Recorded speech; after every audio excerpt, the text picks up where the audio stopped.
Magandang araw sa lahat na tagapakinig dito sa ating channel narito na naman ng isang kwento na mapupulutan ng aral, inspirasyon at katatawan. Sa isang baryong kilala sa kanilang tradisyon at kwento, nabubuhay si Tatang Ingo, isang matandang mayaman, hindi dahil sa modernong negosyo, kundi dahil sa kanyang kakaibang koleksyon ng mga lumang gamit.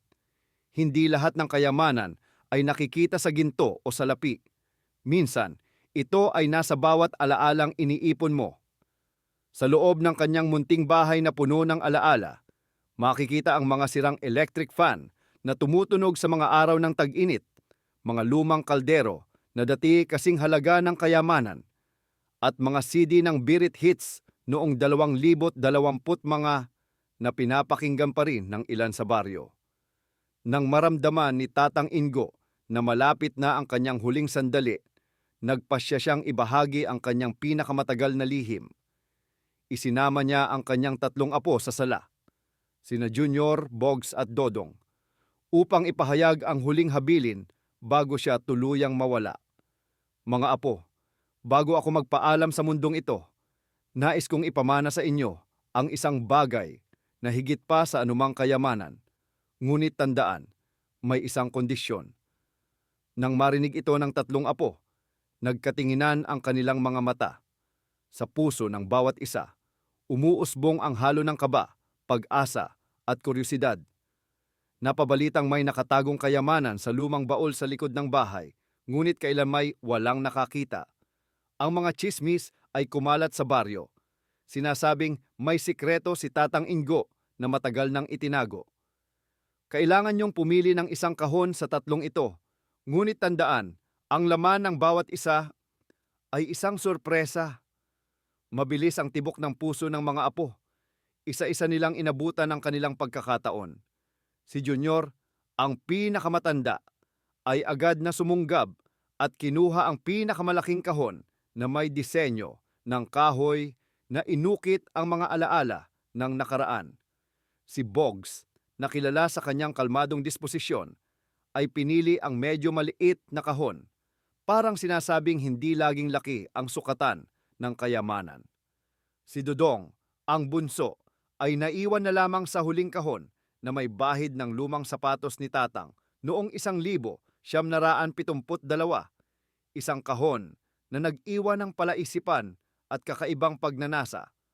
Sa paligid ng silid, naramdaman ang halo ng tawa at kaba. Ang hangin ay tila nagdadala ng mga lumang alaala, mga kwento ng kabataan, ng pakikipagsapalaran, at ng mga natutunang aral mula sa mga pagkakamali. Ang mga apo ay tahimik na nag-iisip kung ano nga ba ang laman ng kanilang napiling kahon. Habang papalapit ang oras ng pagbubukas ng kahon, ang bawat minuto ay parang huling patak ng buhangin sa orasan ng buhay ni Tatang Ingo. Dumating ang pinakahihintay na araw. Sa gitna ng lumang sala ng bahay ni Tatang Ingo, nagtipon ang 3 magkakapatid, si Junior, si Bogs, at si Dodong. Halos hindi sila makatulog sa excitement. Iniisip kung ano ang laman ng kanilang napiling kahon. Junior ang unang nagbukas ng kahon niya, ang pinakamalaki sa lahat. Punong-puno ng kumpiyansa ang kanyang mukha habang unti-unting binubuksan ang takip. Sa loob, may isang lumang supot ng grocery.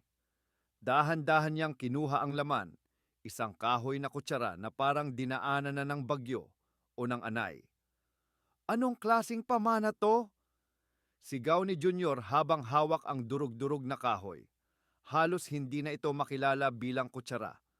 Mukha ng piraso ng kahoy na pinaglaruan ng mga anay sa loob ng 5 dekada. Si Bogs naman ang sumunod. Excited din siyang binuksan ang kanyang kahon. Iniisip na mas sulit ang napili niya. Pagbukas niya, nakita niya ang isang lumang cellphone, isang Nokia 330. Napangiti siya ng bahagya. Uy, pwede pa tong gawing pamato sa tumbang preso. Matibay to, biro niya. Ngunit nang sinubukan niyang buksan, walang battery. Hinanap niya ang charger sa kahon pero wala rin. Tatang, anong gagawin ko rito kung walang charger? Display na lang? Reklamo niya. At sa wakas, si Dodong, ang bunso, ay dahan-dahang binuksan ang pinakamaliit na kahon na pinaglumaan na ng panahon at at amoy lumang aparador ni Tatang Ingo. Nang buksan niya, bumagsak sa sahig ang isang lumang sobre. Dahan-dahan niya itong pinulot, binuksan at 100,000 piso. Biglang nanlaki ang mata ni Dodong. Halos mahulog siya sa kinauupuan niya. Junior at Boggs. Ano to? Napatingin sila kay Tatang Ingo na nakangiti lang habang umuubo-ubo. Tatang, niloko mo kami. Paano naging patas to? Galit na tanong ni Junior. Dapat pala yung kahon ni Dodong ang pinili ko. Reklamo ni Boggs habang pinipitik-pitik ang patay niyang cellphone. Pero ngumiti lang si Tatang Ingo at sinabing, Mga apo, ang buhay ay parang kahon. Hindi porket malaki. Yun na ang pinakamaganda. Minsan, ang pinakahamak, yun pala ang may pinakabonggang sorpresa. Nagkatinginan ang magkapatid na si Junior at Boggs. Napabuntong hininga na lang sila habang si Dodong ay hindi alam kung matutuwa o mahihiya sa natanggap niya. At habang dahan-dahang pumipikit si Tatang Ingo, tila ba hinihintay na ng langit ang kanyang kaluluwa? May ibinulong siya kay Dodong. Huwag mong ipaalam sa mga kuya mo. May nakatago pang 1,000,000 piso sa ilalim ng lumang kama ko. Nanlaki ulit ang mata ni Dodong. Dodong, Tatang, seryoso ka? Pero hindi na sumagot si Tatang. Pumikit na siya at tumigil sa paghinga si Tatang Ingo. Nagpanik si Junior at Boggs. Tatang! Tatang! Sigaw nila habang niyuyugyug ang matanda. Biglang bumukas ulit ang mata ni Tatang Ingo. Gulat kayo, no? Ha ha ha! E di wow! At sa huling oras ng kanyang buhay, si Tatang Ingo ay umalis sa mundong ito na may ngiti sa labi at may isang huling sikreto sa ilalim ng kanyang kama. Matapos marinig ni Dodong ang huling habilin ni Tatang Ingo, hindi siya mapakali. 1,000,000? Lahat ng utang ko sa tindahan, mababayaran ko na, isip niya. Kinagabihan, palihim siyang pumasok sa lumang bahay ni Tatang.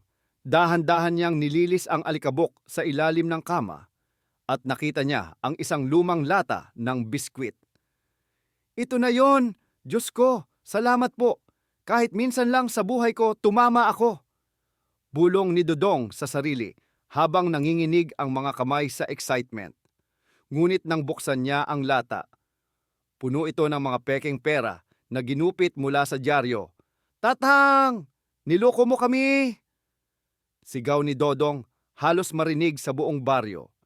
Sa gitna ng kanyang pagkadismaya, may napansin siyang maliit na papel na nakatupi sa ilalim ng mga ginupit na dyaryo. Binuksan niya ito at nabasa ang sulat kamay ni Tatang Ingo. Dodong, kung binabasa mo ito, ibig sabihin ay nahanap mo na ang yaman sa ilalim ng kama. Ang tunay na yaman ay hindi nasusukat sa pera, kundi sa mga aral na natutunan mo sa buhay. Huwag mong hayaang maging alipin ka ng pera. Tandaan mo, ang tunay na kayamanan ay nasa puso at isipan. Napaupo si Dodong, hawak ang sulat ng kanyang lolo. Napalitan ang kanyang pagkadismaya ng pag-unawa at pagmamahal. Naisip niya ang mga panahon na kasama niya si Tatang Ingo, ang mga kwentuhan sa ilalim ng puno, ang mga payo nito tungkol sa buhay, at ang walang hanggang suporta nito sa kanya. Tatang, salamat po sa lahat. Ngayon ko naintindihan ang ibig niyong sabihin, bulong ni Dodong habang pinupunas ang luha sa kanyang mga mata. Mula noon, nagbago ang pananaw ni Dodong sa buhay. Nagsikap siya hindi para yumaman, kundi para maging mabuting tao at makatulong sa kapwa. Ang mga aral ni Tatang Ingo ang naging gabay niya sa bawat hakbang. Nang dumaan ang ilang araw, si Dodong ay halos hindi na makakain sa sama ng loob. Paano nangyari ito? Pero habang hinahalungkat niya ang mga gamit ni Tatang, may nakita siyang isang lumang sobre na may sulat sa kanya. Dodong, kung binabasa mo ito, malamang nahanap mo na ang 1,000,000 na sinabi ko. Pasensya na, wala talagang pera roon, pero may isa pa akong iiwan sa iyo. Isang bagay na mas mahalaga sa salapi. Kasabay ng liham, may isa pang maliit na kahon. Binuksan niya ito at nakita ang isang lumang singsing na may nakaukit na pangalan ni Tatang. Nagulat si Dodong nang malaman niyang antigo ito at may halagang higit sa 2 milyong piso. Dahan-dahan niyang napagtanto, hindi lang pera ang kayamanan ng isang tao. Minsan, nasa alaala, pamilya at mga aral na iniwan sa atin. Dahil sa singsing, nakabayad ng utang si Dodong at nakapagpatayo ng maliit na negosyo. Pero hindi niya kinalimutan ang tunay na leksyon ni Tatang Ingo.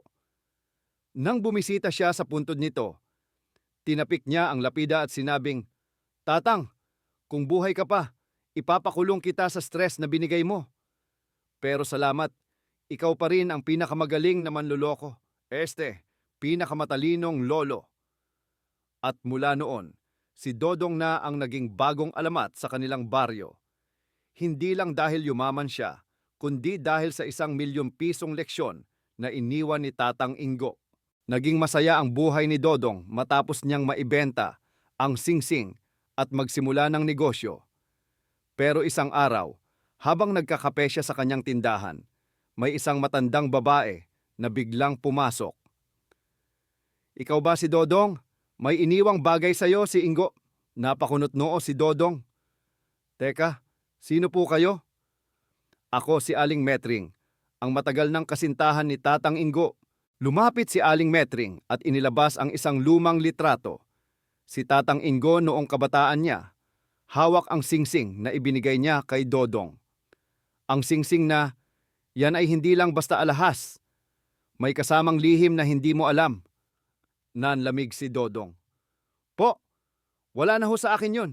Naibenta ko na." Biglang tumayo si Aling Metring. Nanginginig ang kamay.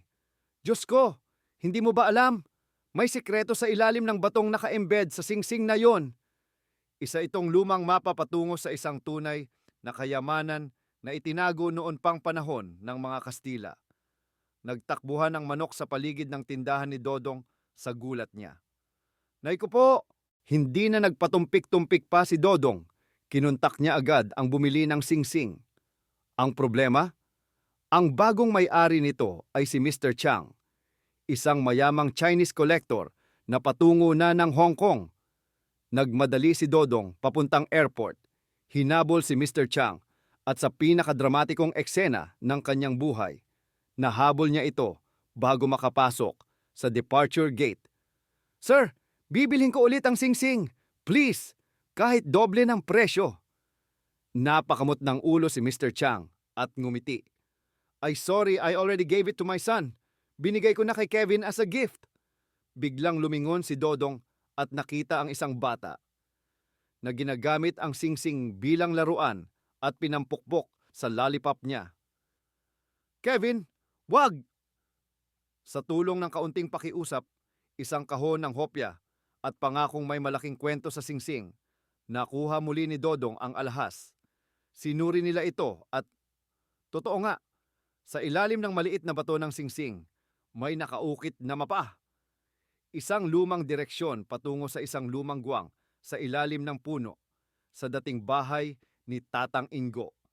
Dali-dali nilang hinukay ang lupa at doon nila natagpuan isang lata ng biskwit. "Putsa, huwag naman sanang pekeng pera ulit." Pero nang buksan nila ito, bumungad ang mga lumang gintong barya, sinaunang alahas, at isang lumang dokumento na nagpapatunay na ang lupang kinatatayuan ng lumang bahay ni Tatang Ingo ay isang minanang lote na ngayon ay nasa gitna ng isang malaking commercial district. Ang halaga, mahigit 50 milyong piso. Habang nakaupo sa kanyang bagong bahay, pinagmamasdan ni Dodong ang litrato ni Tatang Ingo. "Tatang, grabe ka! Ang dami mong paligoy-ligoy, nasa likod mo lang pala ang tunay na kayamanan." At sa loob-loob ni Dodong, natawa siya sa huling aral na iniwan ni Tatang. Minsan, ang tunay na kayamanan sa buhay ay hindi agad nakikita. Kailangan mo munang dumaan sa maraming pagsubok at minsan sa isang lata ng biskwit. Matapos lumabas ang balita tungkol sa yaman ni Dodong, biglang dumami ang kamag-anak niya, si Tio Berting, na 20 taon nang di nagpapakita. Biglang lumitaw at nagpakilalang paboritong pamangkin ni Tatang Ingo, si Aling Berta, na dating tindera sa palengke.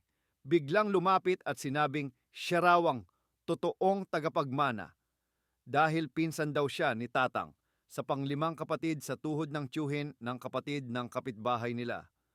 At si Boy Calvo, na di naman talaga kamag-anak, pero sumisiksik sa pila para humingi ng pangutang.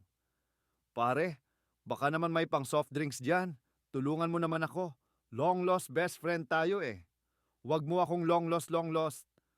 Kahit kailan, di kita naging kakilala. Habang abala si Dodong sa pag-iwas sa mga biglang sulpot na kamag-anak, may dumating pang mas malaking problema.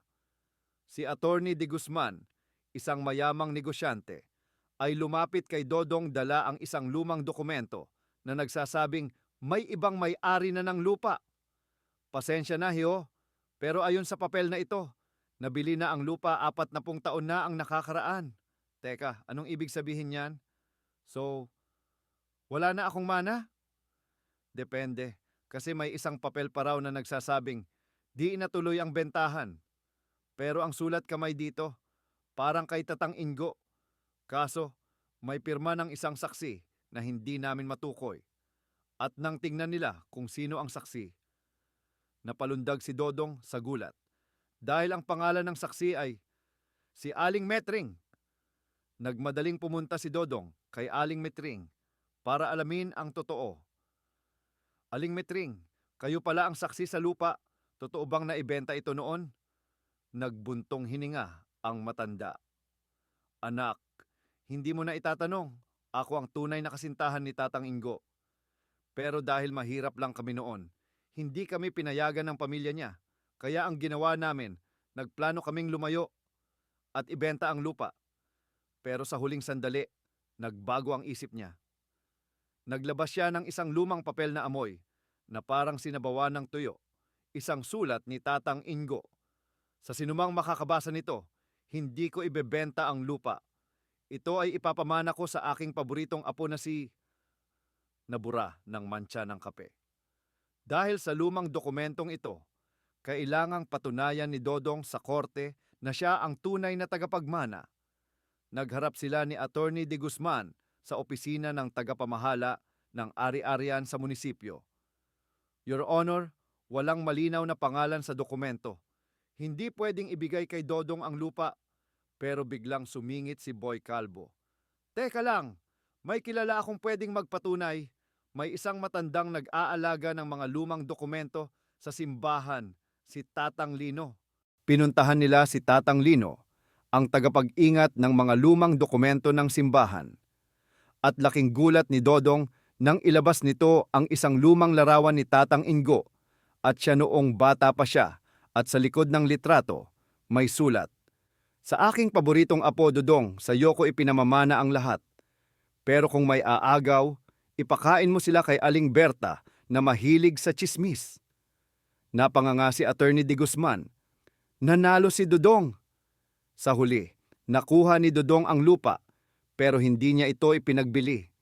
Sa halip, ginawa niya itong isang pampublikong parke at munting museo kung saan inilagay ang mga alaala ni Tatang Ingo, pati na ang sikat na lata ng biskwit. At habang nakaupo sa isang bench, iniisip niya ang lahat ng nangyari. Tatang, grabe ka, ang dami mong tinago. Pero salamat sa iyo. Hindi lang pera ang natutunan ko, kundi kung paano lumaban sa buhay. Sa dulo ng parke, may isang batang lalaking kumakain ng hopya. Napatingin ito kay Dodong at nagtanong, Kuya, may totoong kayamanan ba talaga dito? Ngumiti si Dodong. Meron, pero minsan, hindi ito nakikita ng mata. Dapat gamitin mo rin ang puso. At habang natatawa si Dodong sa sarili niyang sinabi, may isang lata ng biskwit na nahulog mula sa isang lumang kabinet sa tabi niya at sa loob nito may isa pang lumang sobre. Teka, ano na naman to? Napatingin si Dodong sa nahulog na lata ng biskwit. Huwag mong sabihin na may isa pang plot twist, Tatang! Dahan-dahan niyang binuksan ang sobre. Sa loob nito, may isang maliit na piraso ng papel na may sulat kamay ni Tatang Ingo. Dodong, kung binabasa mo ito, malamang na solusyonan mo na ang lahat. Pero may isang bagay pa akong iniwan para sa'yo. Kasama ng sulat, may isang lumang susi at isang piraso ng papel na may nakasulat na address, isang abandonadong bahay sa kabilang bayan. Dahil sa likas niyang pagiging usisero, pumunta agad si Dodong sa address na nakasulat sa papel.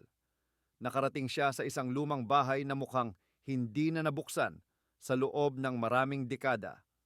Dahan-dahan niyang isinaksak ang susi sa lumang kandado.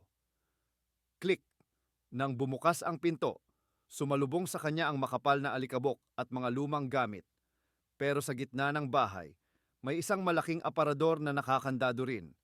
Sa ibabaw nito, may isang papel na may simpleng nakasulat, "Panghuling sorpresa, Apo."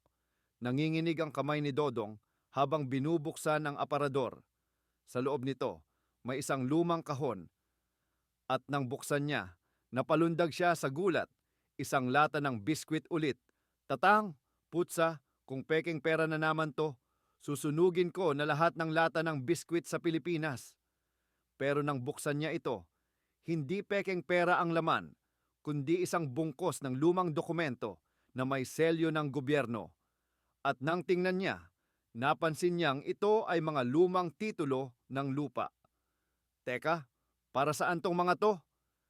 Dali-dali niyang dinala ang mga dokumento kay Attorney de Guzman at matapos ang pagsusuri, natuklasan nilang ang mga lupang ito ay hindi lang basta lupa, kundi prime real estate na ngayon ay bahagi ng isang malaking commercial district. Ang estimated value, higit 200 milyong piso. Nagulat si Dodong sa natuklasan niya. Hindi lang simpleng matandang sabungero si Tatang Ingo, isa pala siyang tahimik na negosyante. Ayon sa kwento ni Aling Metring, noong kabataan ni Tatang, muna bumili siya ng murang lupa sa iba't ibang probinsya. Hindi niya ito ipinagbili, bagkus ay hinayaang lumipas ang panahon hanggang sa naging mahal na ang halaga nito. Tatang, ikaw pala ang OG na real estate investor, grabe ka! Pero sa isang sulat na iniwan ni Tatang Ingo, may isang malinaw na bilin. Dodong, gamitin mo ang yaman na to sa tamang paraan. Ang tunay na kayamanan ay hindi pera, kundi kung paano mo ito ginagamit para sa kabutihan.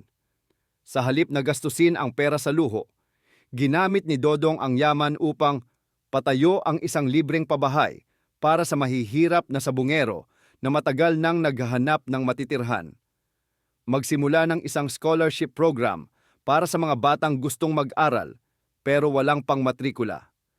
Gawing heritage site ang bahay ni Tatang Ingo upang ipakita sa lahat ang kanyang kwento. At sa huling araw ng pagpapasinaya ng Tatang Ingo Memorial Park, napatingin si Dodong sa litrato ni Tatang. Tatang, akala ko pera lang ang iniwan mo. Yun pala, mas malaking kayamanan ang natutunan ko.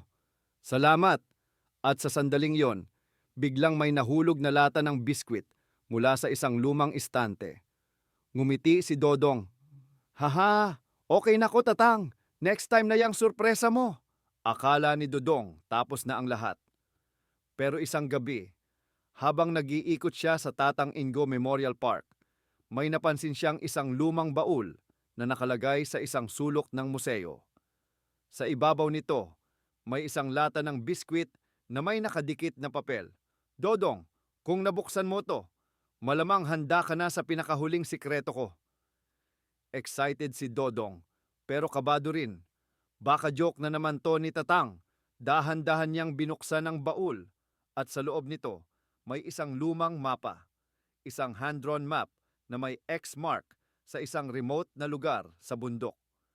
Kasama nito ang isang sulat. Kung gusto mong malaman ang tunay kong pinagmulan, puntahan mo ang lugar na ito. Dito mo malalaman kung sino talaga ako. Ano to? Treasure hunt na? Kasama ang kanyang kaibigang si Boy Calvo. Naglakbay si Dodong papunta sa lokasyon sa mapa. Pagdating nila sa bundok, nakita nila ang isang napakalaking puno ng balet. At sa ilalim nito, may isang nakabaon na kahon. Matapos maghukay, binuksan nila ang kahon at nakita nila ang isang lumang diaryo ni Tatang Ingo. Hala, parang mystery novel na to. Habang binabasa ni Dodong ang diaryo, lumabas ang isang napakalaking revelasyon. Hindi totoong simpleng tao lang si Tatang Ingo. Noong bata pa siya, lumaki siya sa isang kilalang pamilya ng mga revolusyonaryo. May dugong katipunero pala si Tatang at ang kanyang ama ay isa sa mga nagtago ng kayamanan ng kanilang grupo noong panahon ng digmaan. Pero dahil sa gulo, napilitan siyang magtago at mamuhay bilang isang ordinaryong tao gamit ang pangalang Ingo na hindi niya tunay na pangalan. Teka lang, ibig sabihin, may naiwang kayamanan ang pamilya ni Tatang? Sa likod ng diaryo, may isang maliit na papel na may sulat. Kung nabasa mo ito, Dodong, ibig sabihin ikaw ang karapat-dapat na makaalam ng lihim na to. Pero tandaan mo, ang totoong kayamanan ay hindi ginto, kundi ang kwento ng ating pamilya, pero sa ilalim ng kahon. May isa pang lata ng biskwit. Nang buksan nila, halos himatayin si Boy Kalbo. Putik! Ginto to! Tunay na ginto! Sa loob ng lata, may ilang lumang gintong barya at mga piraso ng alahas, tila mga naitabi mula sa panahon ng revolusyon. Sa puntong iyon, napagtanto ni Dodong na ang yaman ni Tatang Ingo ay hindi lang material na bagay, kundi ang kanyang kwento, prinsipyo at pagmamahal sa bayan. Imbes na ibenta ang ginto, dinala niya ito sa National Museum upang maging bahagi ng kasaysayan. At dahil dito, napasama sa kasaysayan si Tatang Ingo bilang isa sa mga hindi kilalang bayani ng revolusyon. Sa huling bahagi ng diaryo, may isang simpleng mensahe si Tatang para kay Dodong. Apo, hindi lahat ng kayamanan ay dapat mong itago para sa sarili mo. Ang iba, dapat mong ibahagi para maging inspirasyon sa iba. Sana, napatawa kita sa mga sorpresa ko. Huwag mong kalimutan, minsan, ang buhay ay parang lata ng biskwit. Hindi mo alam kung may laman pa o wala, kaya dapat marunong kang maghanap at magtiwala. Ngumiti si Dodong. Tatang, kahit san ka man, panalo ka sa mga twist mo. At mula noon, naging kwentong pambansa ang buhay ni Tatang Ingo. Isang taong hindi lang mahusay sa sabungan, kundi pati sa tunay na buhay. Lumipas ang ilang buwan mula nang matuklasan ni Dodong ang buong kwento ni Tatang Ingo. Ang dating simpleng sabungero na mahilig sa lata ng biskwit ay naging bahagi na ngayon ng kasaysayan ng Pilipinas. Dahil sa kanyang kwento, maraming kabataan ang na-inspire, hindi lang sa negosyo at buhay, kundi sa pagiging tapat sa sariling prinsipyo. Tatang, akala ko puro kalokohan lang ang iniwan mo. Yun pala, mas matindi pa sa treasure hunt tong kwento mo. Ngunit isang araw, habang nililinis niya ang lumang bahay ni Tatang Ingo, may nakita siyang isang huling sulat na nakaipit sa ilalim ng lumang upuan. Sa sulat, may isang simpleng nakasulat. Dodong, proud ako sa iyo, pero may isa pa akong huling tanong. Bakit hindi mo pa sinusubukan buksan yung huling lata ng biskwit sa ilalim ng kama ko? Ha? May isa pa? Mabilis niyang tinakbo ang kwarto ni Tatang at hinanap ang sinasabi niyang lata. Nang makita niya ito, nanginginig niyang binuksan.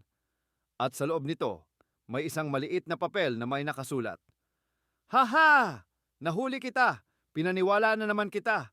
Buti nga, huling joke ko na to. Love you, Apo! Mwah! Napahagalpak ng tawa si Dodong.